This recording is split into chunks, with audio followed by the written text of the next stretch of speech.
자, 시청자 고민 해결 프로젝트. 예전에 실시간으로 여러분들이 고민을 남겨주신 내용을 토대로 라이브 때 저희가 전화해드려서 고민을 해결해드렸던 방송을 부자콜, 요 방송을 좀 부활시키려고 하고 첫 방은 한 3월 15일 날 정도로 일단 보고 있는데요. 참여 방법을 알려드릴게요. 그래서 나는 상담 신청 받으러 올 시간이나 여건이 좀 안 된다. 그리고 내 질문은 좀 그래도 간단한 편에 속하는 것 같다 하시는 분들은 요것을 이용해 보시면 좋을 것 같고요. 카카오톡에서 부자방법 채널을 추가하십니다. 그리고 카카오톡 부자방법 채널은 거기서 들어오시면 부자콜 신청 버튼 누르시고요. 누르면은 그 고민사항을 적는 창이 떠요. 거기 적으시고 확인 누르시면 되고요. 그렇게 고민을 남겨주신 분들은 3월 15일 이후에 수요일, 일단 잠정 시간은 밤 9시인데 수요일 밤에 전화를 기다리시다가 뒷번호 7749번 전화가 오면 받으시면 라이브 때 제가 바로 여러분들의 저와 김규진 전문가가 함께 여러분들의 고민을 빠르게 라이브 시간을 통해서 해결해 드리겠습니다. 빌라 2편 얘기해 드린다고 했잖아요. 그래서 이제 관련된 뉴스랑 자료 좀 보면서 여러분들에게 말씀을 드릴 거고요. 이렇게 봅시다. 지금 제목 그대로예요. 오 시장이 급한 이유. 네, 급해요. 뭐가 급하고 또 왜 급한지 그런 내용들을 한번 여러분들에게 설명을 드릴까 하고요. 빌라, 지금 현재 서울시에서 벌어지는 이 빌라 시장의 전체적인 흐름을 좀 여러분들이 이해하시고 방향성을 잡는 데 있어서 오늘 영상이 아마 제 생각엔 도움이 될 거다. 이렇게 좀 보여지는데 제가 판서를 좀 하면서 설명드릴게요. 자, 서울시장의 역사, 최근 짧은 역사 잠깐 보면은, 이제, 오세훈 서울시장에서, 이렇게 박 시장으로 바뀌고, 다시 이제 오 시장이 돌아왔잖아요. 요거, 오, 박, 오. 이렇게, 서울시장의 어떤 흐름이 있지 않습니까? 여기서 우리가 일단은 좀 이해를 하셔야 될 게 뭐가 있냐면은, 오세훈 전 서울시장 시절엔 서울에 정비구역이 굉장히 많았어요. 엄청나게 많았어요. 정비구역과 정비예정구역까지 합쳐서 한 1,500여 개에 육박하는 그 재개발, 재건축, 도시환경 정비사업 구역 등등 정비구역이 상당히 많았어요. 굉장히 많았다. 근데 이제 박 시장이 2011년도부터 2021년도까지 이제 이거 10년이죠, 10년. 10년간 이제 서울시장에 임하시면서 오 시장과 전혀 다른 어떤 방향성을 띠는 정책을 발표했고 아주 고강도의 정책을 뚝심 있게 무려 10년 동안 밀어붙이다가 좀 불미스러운 일로 다시 오 시장이 컴백한 상황인데요. 자, 재개발, 재건축은 만약에 이 서울시에 이 재개발, 재건축 그릇이 있다 칩시다. 이거는 이제 다른 말로 정비구역이라고 할게요. 재개발, 재건축을 합친 통칭한 말, 정비구역 그릇이 있다고 치고 과거 오시장 시절에는 여기 물이 되게 많았어요. 굉장히 많았습니다. 근데 박 시장이 10년 했더니만 이게 이제 물이 다 줄어들고 이렇게 수위가 완전 줄어든 거죠. 그러면 이제 여러분들이 먼저 아셔야 될 게 있어요. 서울에 이 정비구역이 많고 적고가 어떠한 차이가 있는가를 우리가 이해를 해야 됩니다. 서울은 말 그대로 이 정비구역은 서울에서의 정비구역, 다른 도시도 마찬가지지만 특히 서울은 이 재개발, 재건축이 다예요. 이것은 뭘 의미하냐? 서울에서 서울시에 이 주택 공급을 뜻하는 거예요. 공급.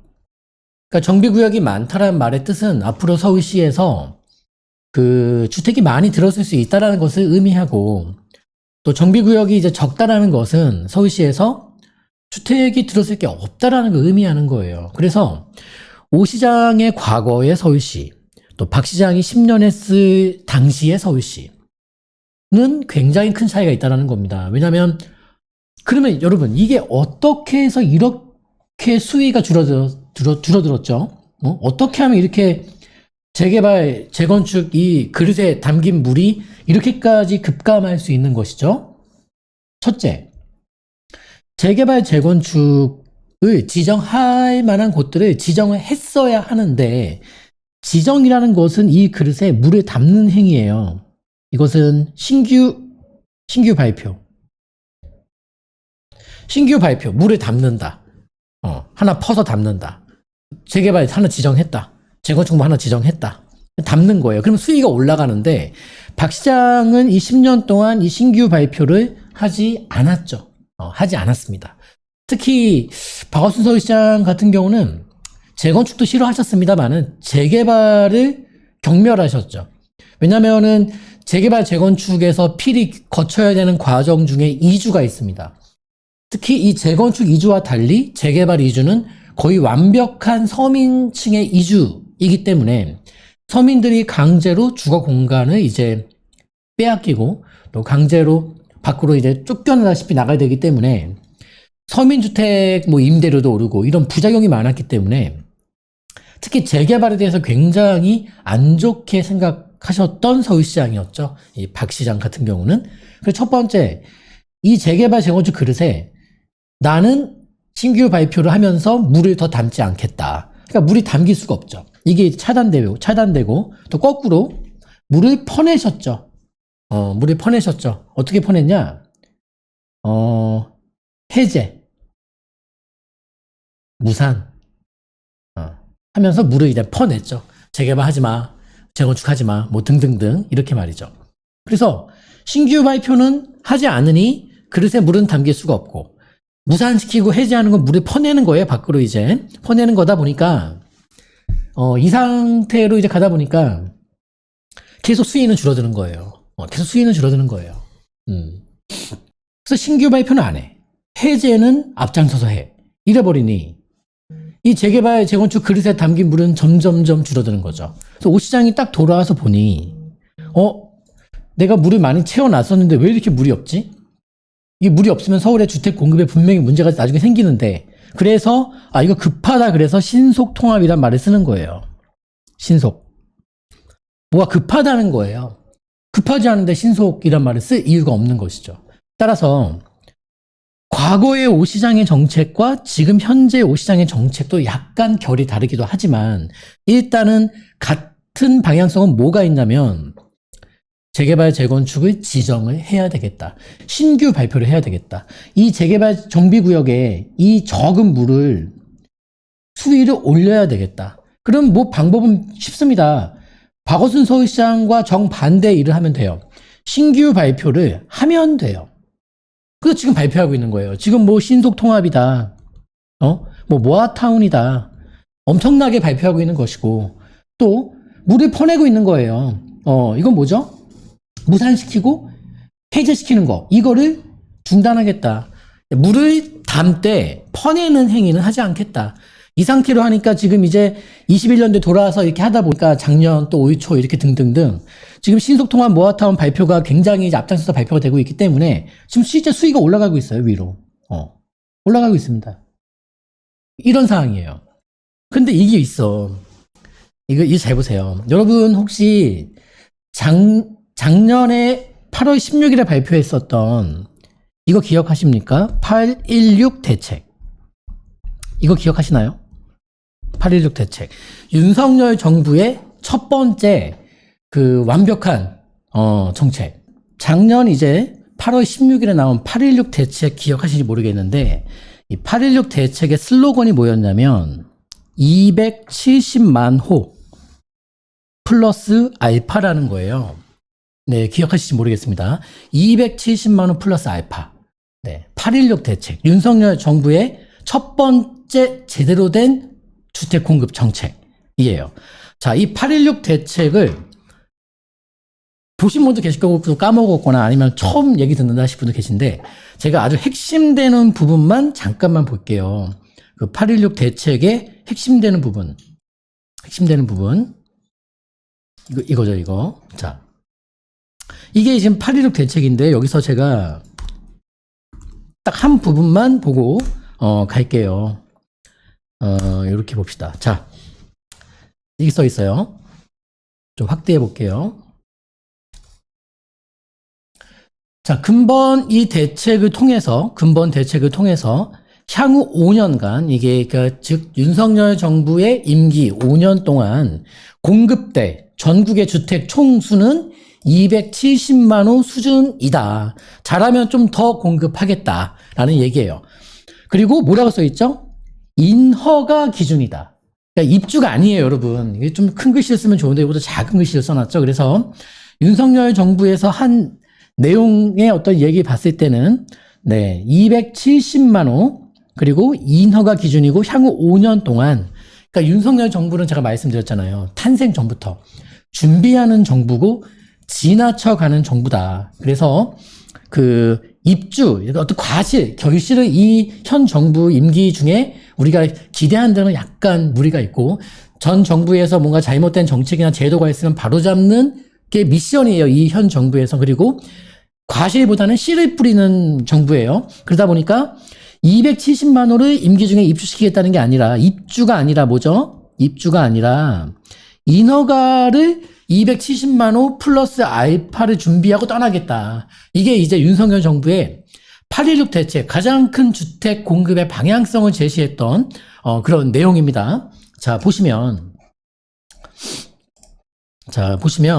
다시 돌아올게요.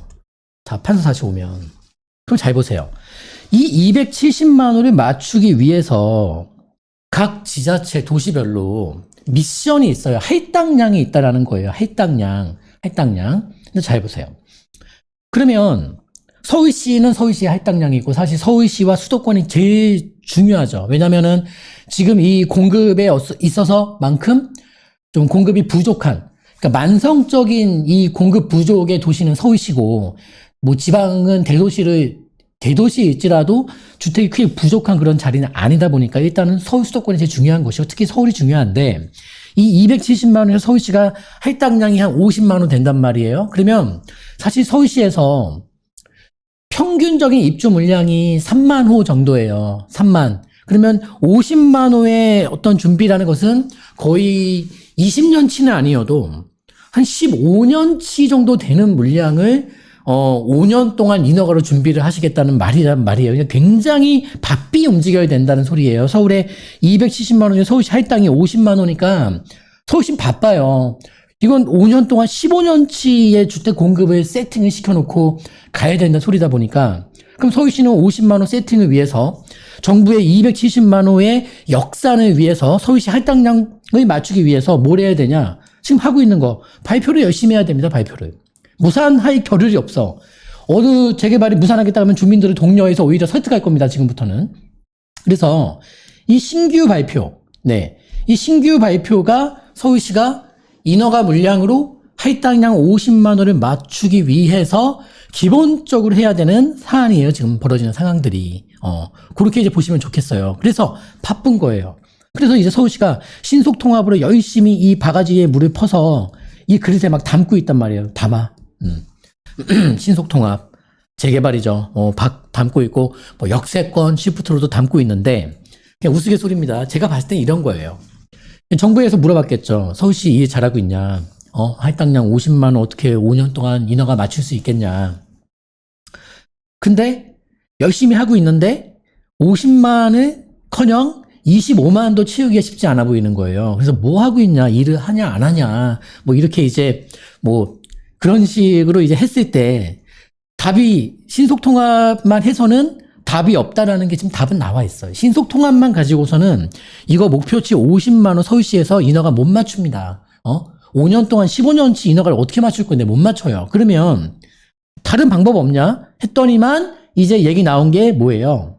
결정타지 이제 뭡니까? 그게 바로 모아타운입니다. 모아타운.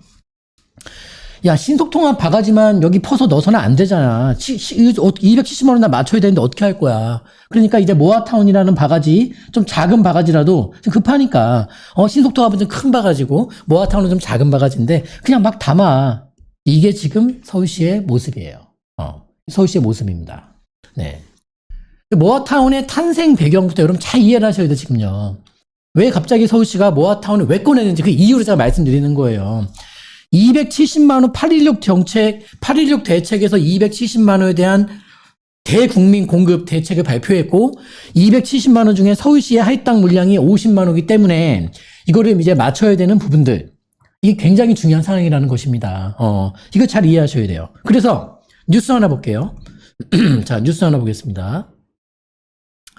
자, 뉴스. 뉴스를 하나 볼게요. 보시면. 자, 모아타운 관련된 뉴스 기사 하나 보겠습니다. 모아타운 2026년도까지 100개소 지정할 것이고, 지금 1년에 뭐 몇 차례 이렇게 뭐 응모, 동의 방식이 아니라 그냥 항시 열어놓겠다. 신청을 원하는 곳들은 수시 신청으로 바꿀 테니까 신청하셔라. 이게 2월 28일 나온 뉴스 기사입니다. 잠깐 읽어보겠습니다. 28일 대상지 선정 공모. 서울시가 저층 주거지 정비 모델인 모아타운 모아주택 사업 활성화를 위해서 앞으로 대상지를 수시로 신청받는다. 서울시는 오는 2026년도까지 모아타운 총 100개소 지정을 목표로 대상지 선정을 확대해 나간다는 계획이다. 서울시는 28일부터 모아타운 대상지 선정 공모를 공고하고 25년 6월 말까지 수시 신청에 들어간다고 밝혔다. 자, 모아타운은 10만 제곱미터 미만, 노후도 50% 이상인 지역을 선정해서 중요한 얘기 나오죠? 노후도 몇 프로? 50% 이상인 지역. 네, 이 정도는 우리가 상식으로 알고 있어야 되겠죠. 선정해서 모아주택을 활성화하고 지역 내 부족한 기반시설을 확보하는 지역 단위 계획이다. 모아타운 대상지로 지정되면 모아주택 추진 시 용도지역 상향 등 용적률 및 각종 규제 완화 혜택을 적용받을 수 있다. 여러분, 이제 용적률은 이제 지금 이 1기 신도시 재건축 얘기 나올 때도 등장하고 있고, 뭐 역세권 개발도 등장하고 있고, 신속통합, 모아타운 다 등장하는데, 결국 뭐냐?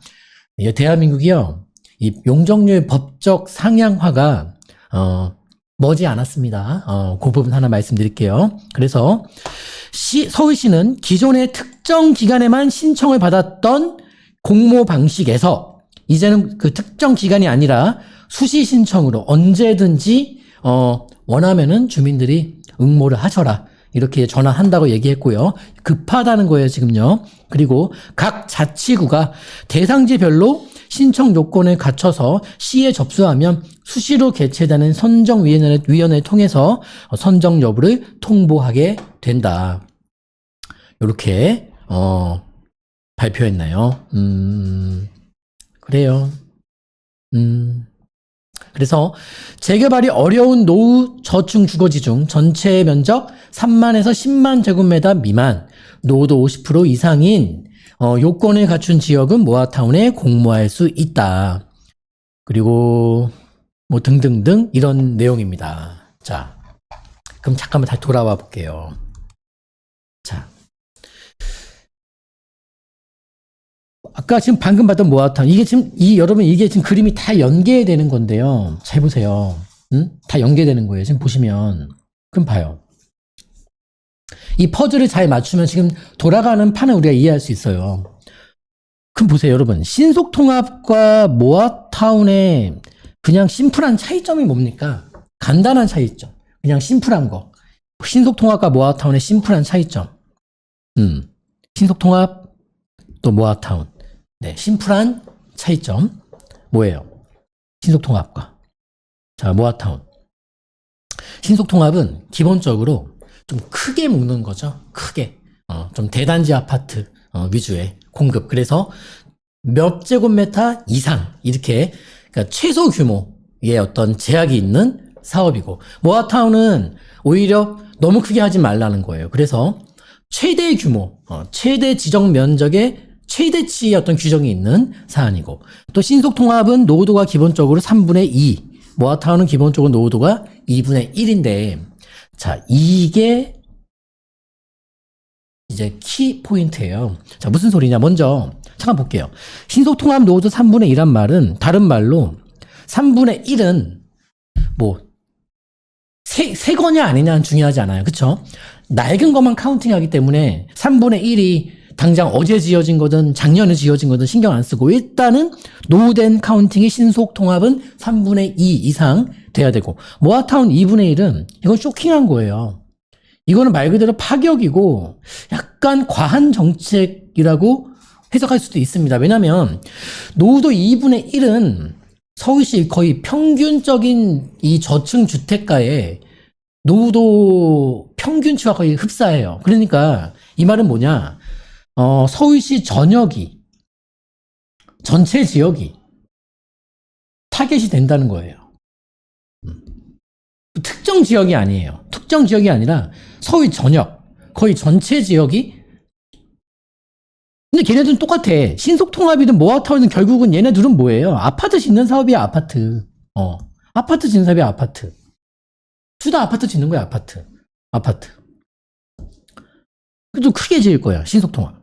그럼 중소규모로 가, 모아타운인데. 또 모아타운도 근데 이제 붙어서 막 지정하면 1구역, 2구역, 3구역 하면은 신속통합만한 사이즈가 나오죠. 근데 다만 신속통합은 한 번에 여러 그 수천 명이 동의서 구하니까 시간이 오래 걸리니까 모아타운은 이제 딱딱 쪼개면은 이 최소한 한 구역별로 동의서를 얻는 부분은 간소화되기 때문에 좀 빨리 갈 수 있는 그런 부분이 있기 때문에 이제 모아타운도 작년에 이제 뭐 우리 강남 일원동에도 사실은 좀 그 낙후되진 않은 곳인데도 이제 모아타운이 지정돼서 동네가 이제 막 뒤집어졌지 않습니까?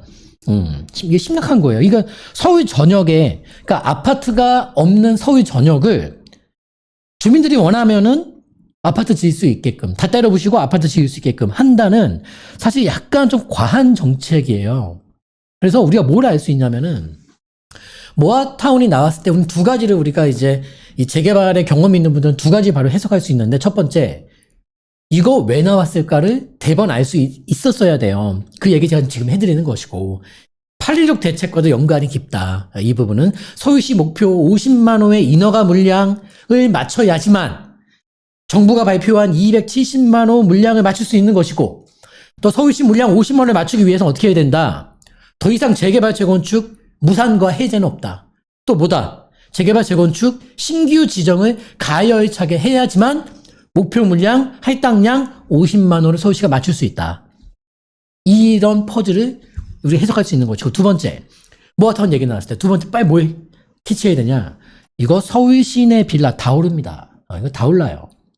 자, 과거의 오세훈 시장과 지금 오세훈 시장, 첫 번째 임기, 지금 두 번째 임기, 텀은 꽤 길죠.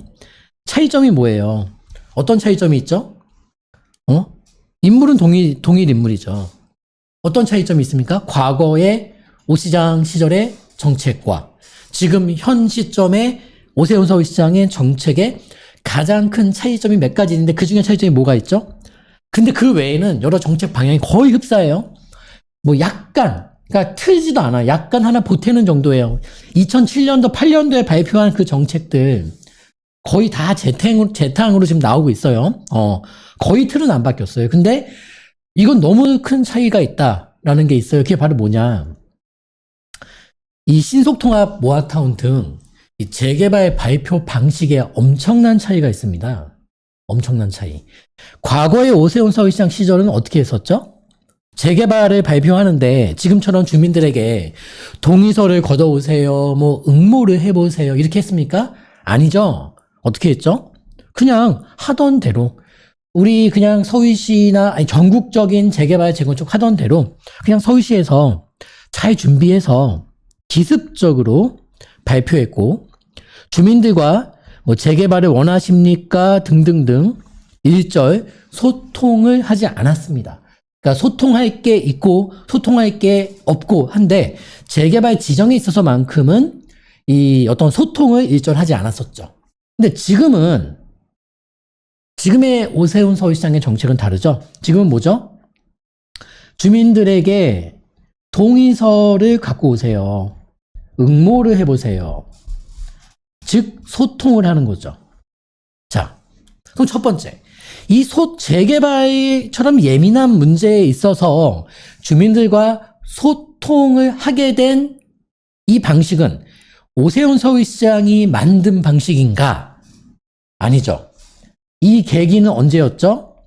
2020년도 우리 이제 문재인 정부 하에서 공공재개발 얘기하면서 주민들이 원하는, 그러니까 맨날 위에서 정하지 말고 주민들이 먼저 이렇게 제안할 수 있게끔 해서 해보자 했던 게 2020년도 공공재개발 때였어요.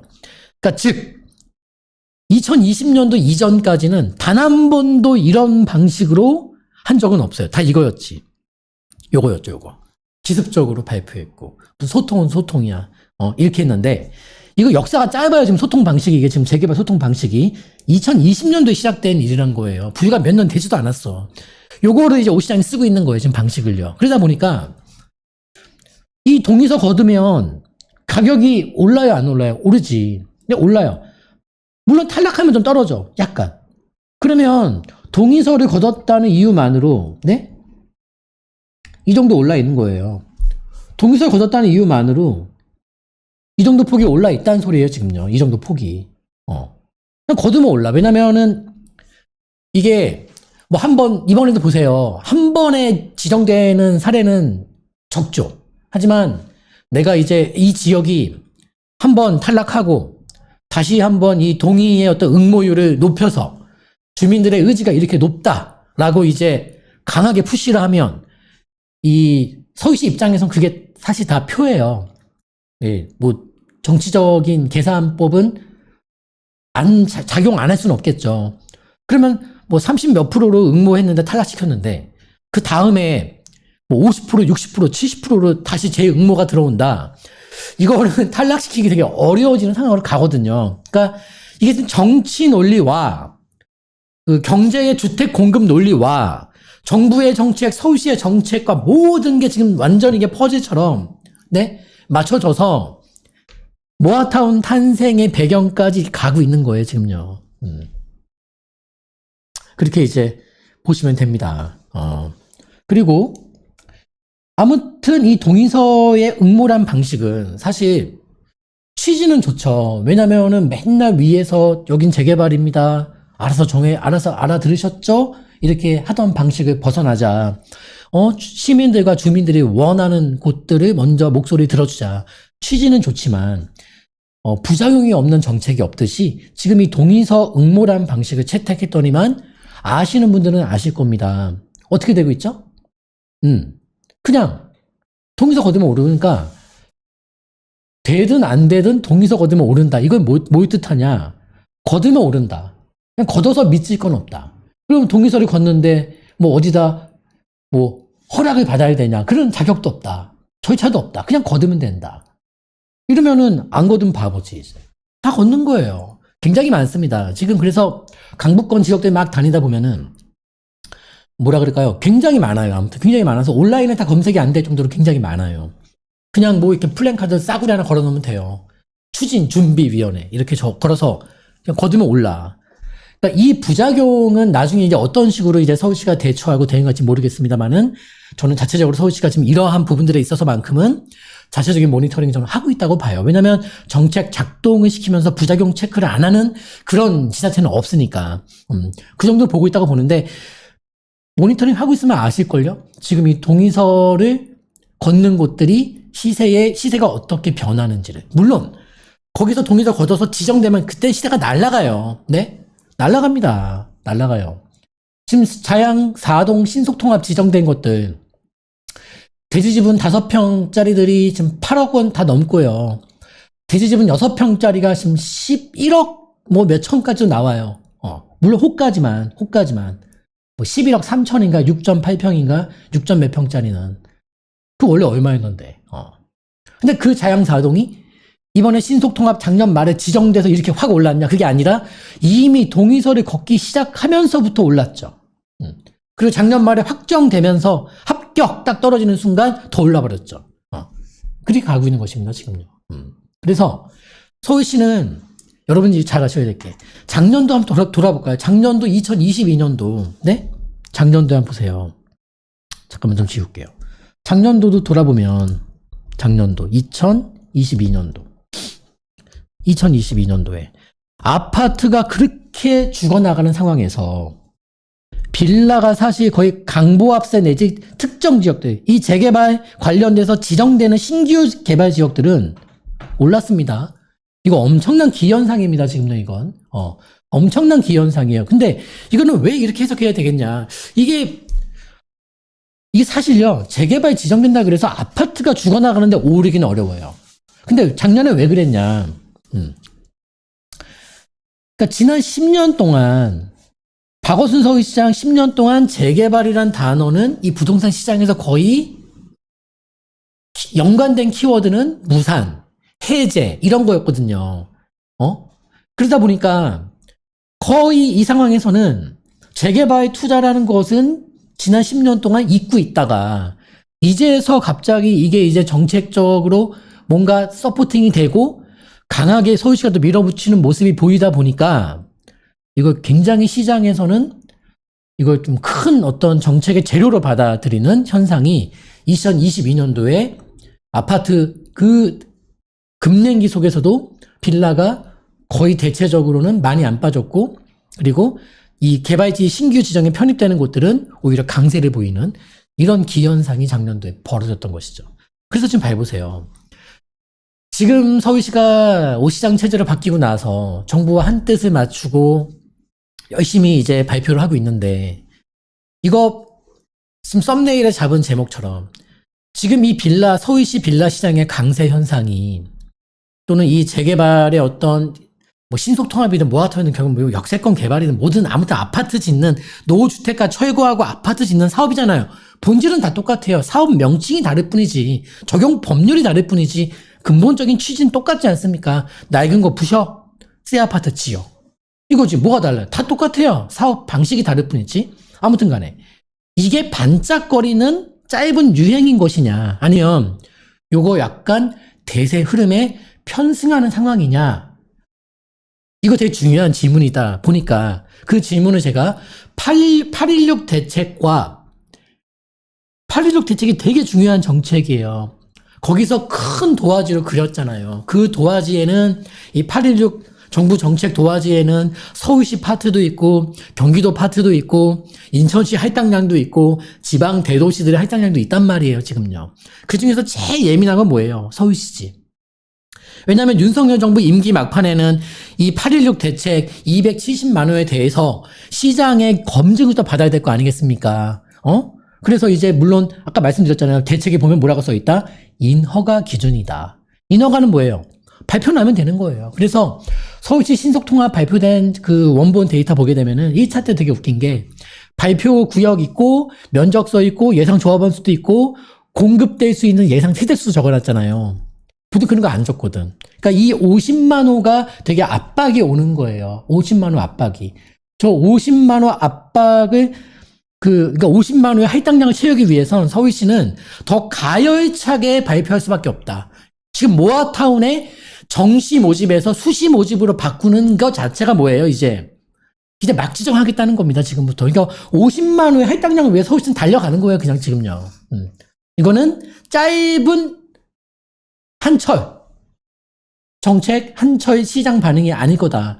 이거는 이 현 정부와 이 현 정부 임기 내내 같은 방향을 띌 것이고, 아마 다음 정부 때도 마찬가지 상황으로 갈 것 같아요. 그럼 다음 정부 때는 왜 마찬가지 상황이 벌어질 것이냐, 이 부분은 다음 라이브 시간에 또 제가 이어서 말씀을 드릴게요. 저는 이 흐름이 윤석열 정부 5년 동안에 하고 끝날 상황이 아닌 것 같아요.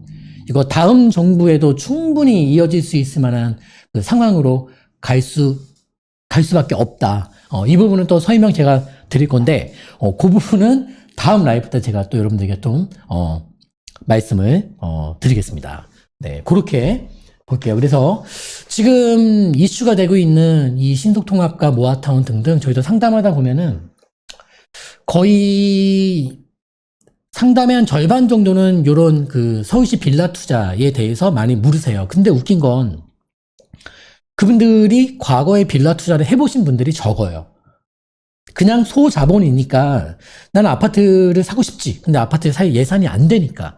이렇게 이제 보시는 분들이 많으신데, 최소한 그 과거 없는 경험을 만들 수는 없습니다만은 지금 돌아가는 흐름, 그리고 짧은 역사, 5박5 이 짧은 역사와 지금 돌아가는 상황만 잘 이해하셔도, 이게 지금 서울시가 왜 모아타운이라는 걸 발표했고 왜 첫 번째 정책을 신속통합으로 했으면 왜 신속이란 말을 넣는지 등등등을 우리가 일단 이해를 좀 해야 돼. 이거 이해하지도 못하면서 야 이거 저기 뭐 어디 지정될 때 돈 된대. 지정되기 전에 뭐 3억짜리인데 지금 5억 얼마 됐대. 5억짜리 뭐 7억 됐대 8억 됐대. 이런 식으로만 너무 접근하지 마시고 돌아가는 시장 상황을 좀 이해하면서 접근했으면 좋겠어요. 아무튼 이것은 한 철이 아니라 대세로 흘러갈 것 같다. 이 정책과 시장 흐름 자체가요. 그 부분은 제가 이제 말씀을 드리겠고 이게 현 정부 임기로 끝나지 않고 다음 정부 임기까지 타고 가겠다. 그 부분은 다음 라이브 시간에 또 말씀을 드릴 수 있도록 하겠습니다. 네, 소액 투자 무료 강의죠. 오프라인 강의입니다. 오프라인 강의고 온라인에서 못 드리는 조금 깊숙한 설명도 드려요. 투자 전략, 지역도 약간 등장하고요. 온라인에서는 지역 얘기는 해드리지 않겠습니다.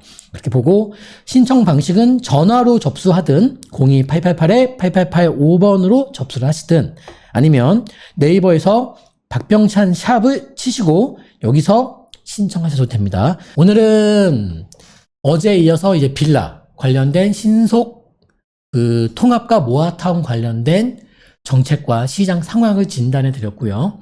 좀 어떠한 판으로 돌아가고 있는지 이 부분을 여러분에게 좀 알려드렸습니다. 잘 숙지하셔서 도움이 되는 그런 팁으로 잘 활용했으면 좋겠다는 바람이 있겠고요. 그리고 지금 알고 해야 된다. 막 섣불리 덤비면 안 된다. 이 부분도 말씀드리겠고 마지막 당부의 말씀은 이겁니다. 아파트는 저희가 이제 상담 때 여러 아파트를 이제 추천드려요.